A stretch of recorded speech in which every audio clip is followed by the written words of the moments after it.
ჩამოვედით ქალაქ კაუნასიდან, სადაც ჩატარდა ევროპის ჩემპიონატი 16 წლამდე და 13 წლამდე. ჩვენი შემადგენლობა იყო 5 სპორტსმენი, რომელმაც შეძლეს 3 ოქროსი და 2 ვერცხლის მოპოვება. ჩვენ ყოფილი ვართ ამ შედეგით, მაგრამ კიდე გვაქვს ბევრი სამუშაო. სპორტსმენებმა წარმატებით იასპარეზეს, 5-ვე საპრიზო ადგილი დავიკავეთ. ანჟელა მონცელიძე, რომელიც გახლავთ რაჭის ქუდოს წარმომადგენელი, სპეციალური პრიზი დაიმსახურა საუკეთესო მებრძოლი გოგოს.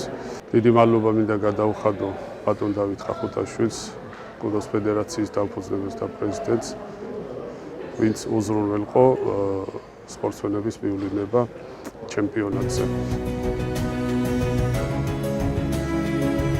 ევროპის ჩემპიონატზე 16 წლამდე ასაკში ავიღე პირველი ადგილი.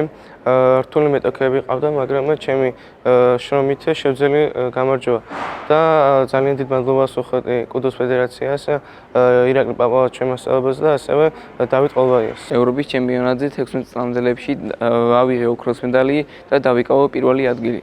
და მინდა დიდი მადლობა გადავხადო ჩემ მწვრთნელებს დავით ყოლბაიას და ირაკლი პაპავას. 16 წლამდე შორის მე გავხდი ევროპის ჩემპიონი.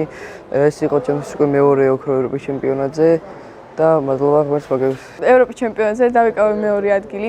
გავაუმჯობესე წინა წლის შედეგი და ვაპირებ რომ გავაგრძელო ინტენსიური ვარჯიშები, შრომა, რათა მივაღწიო ჩემს მაქსიმალურ მიზანს და გავხდე ოქროს მედლის მფლობელი, როგორც ევროპის, ისე სხვა საერთაშორისო ჩემპიონატებზე. ასევე ამ ჩემპიონატზე დავსახელდი საუკეთესო სპორტსმენად. ევროპის ჩემპიონატზე 13 წლამდელთა შორის მოვიპოვე მეორე ადგილი, ვერცხლის медаლი. პრობლემები შემექმნა და შეცდომები დაუშვი ფინალში და შემდეგში შევეცდები რომ ოქროთი დავუბრუნდე სამშობლოში.